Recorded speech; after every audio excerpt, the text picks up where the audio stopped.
Ujambo mpenzi mtazamaji na karibu tena kwenye mwendelezo wa taarifa zetu. Serikali ya Rais Samia Suluhu Hassan imepokea masharti yenye muda maalum kutoka kwa kikundi cha mawaziri wa Jumuiya ya Madola. Kikundi hicho kilichofanya mkutano wa dharura Julai 10 mwaka wa 2026 na kuipa serikali ya Tanzania siku 30 kutatua swala la kuzuiliwa kwa mwenyekiti wa taifa wa Chadema Tundu Lissu kupitia njia za kisiasa na kisheria.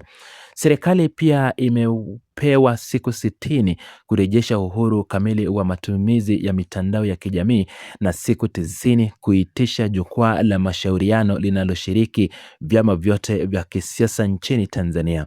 Rais Samia Suluhu Hassan na serikali yake wamekuwa wakisema mara kwa mara kuwa hawawezi kuingiliwa mwenendo wa shauri la Tundu Lissu kwa sababu liko mahakamani. Serikali inasisitiza Tanzania ni nchi huru yenye mamlaka kamili ya kujiamulia mambo yake ya ndani kulingana na katiba na sheria bila kushinikizwa na taasisi za nje. Tamko la Jumuiya ya Madola limejiri baada ya kupokea ripoti ya katibu mkuu kuhusu ziara za mjumbe maalum Daktari Lazarus Chakwera, rais mstaafu wa Malawi mwezi Aprili mwaka 2026.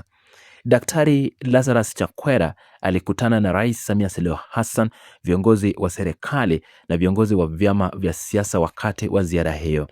Kikundi cha mawaziri wa Jumuiya ya Madola kilikaribisha ushirikiano wa serikali ya Rais Samia Suluhu Hassan katika kuwezesha ufikiaji kamili na uhuru kwa mjumbe maalum katika Dar es Salaam, Dodoma na Zanzibari. Kikundi kilitambua hatua hiyo kama muhimu katika kujenga uaminifu. Kilichambua ripoti ya tume ya uchunguzi iliyotolewa na serikali na dhamira ya serikali kuelekea maliziano, mageuzi na uwajibikaji. Kikundi hicho kilikaribisha hatua chache zilizopigwa tangu mkutano wake wa Disemba 5 mwaka uliopita, lakini kikabainisha waziwazi kwamba masharti mengine mawili bado hayajatekelezwa. Kikundi cha mawaziri kiliamua kuibakisha Tanzania kwenye ajenda yake rasmi.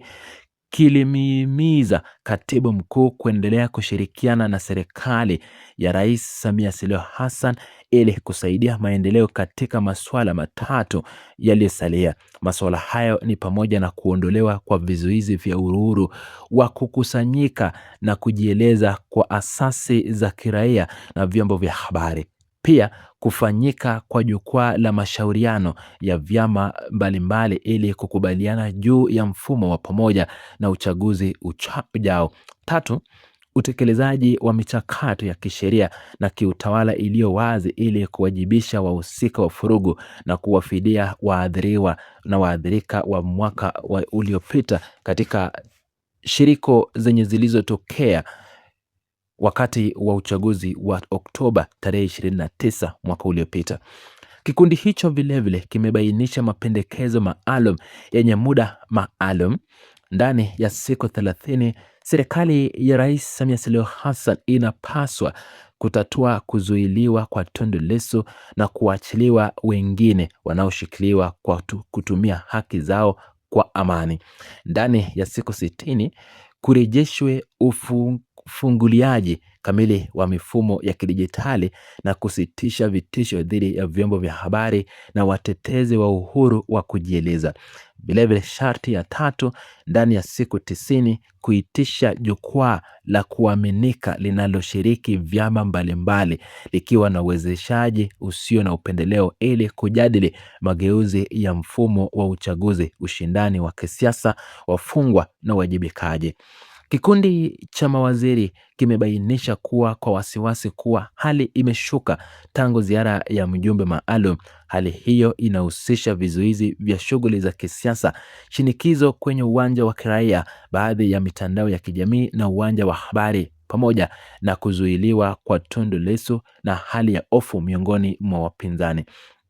Kikundi hicho cha mawaziri kimekariri kujitolea kwake katika maadili ya demokrasia, utawala bora, haki za binadamu na utawala wa sheria kulingana na katiba ya Jumuiya ya Madola.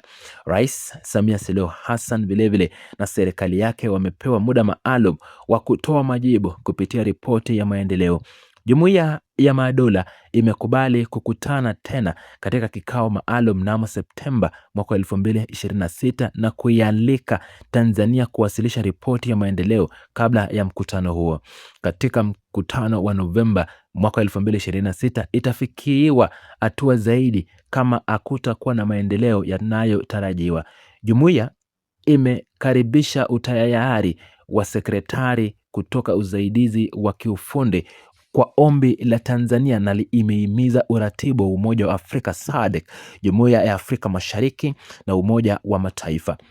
Serikali ya Samia Suluhu Hassan imekuwa ikisisitiza mamlaka yake ya ndani na kutekeleza sheria kulingana na katiba wakati wa shinikizo hili la kimataifa. Kikundi cha mawaziri kulimkaribisha waziri wa mambo ya ndani ya nchi kuchukua nafasi ya mwenyekiti.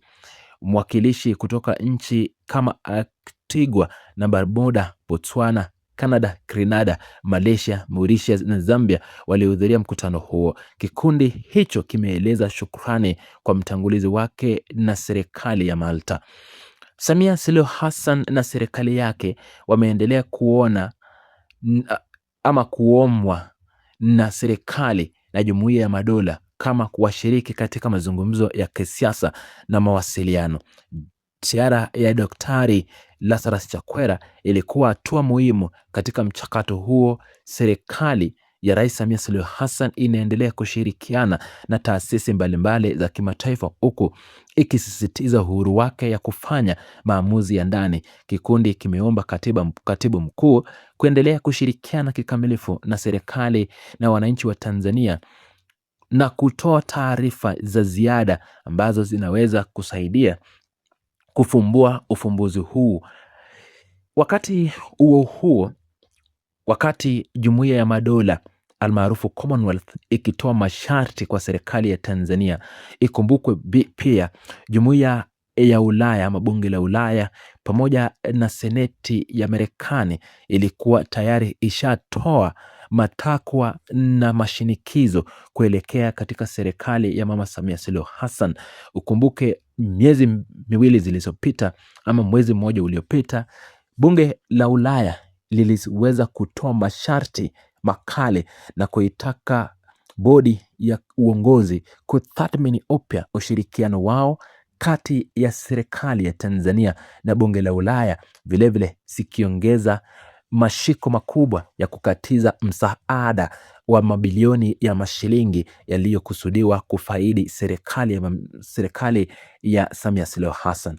Huku vilevile Seneti ya Marekani kupitia senators wawili ambao walitoa wito kwa taifa hilo, aswa serikali yao inayoongozwa na Donald Trump, kuweza kuweka vikwazo katika serikali ya Tanzania na kuwachukulia hatua viongozi ambao wamepatikana kukiuka maadili na kukiuka haki za binadamu, aswa katika nyakati za uchaguzi wa mwaka uliopita, na kuwachukulia sheria hatua na kuwafungia na kuwanyang'anya visa viongozi wote na maafisa wote watakaokabiliwa kwa ripoti ya uchunguzi.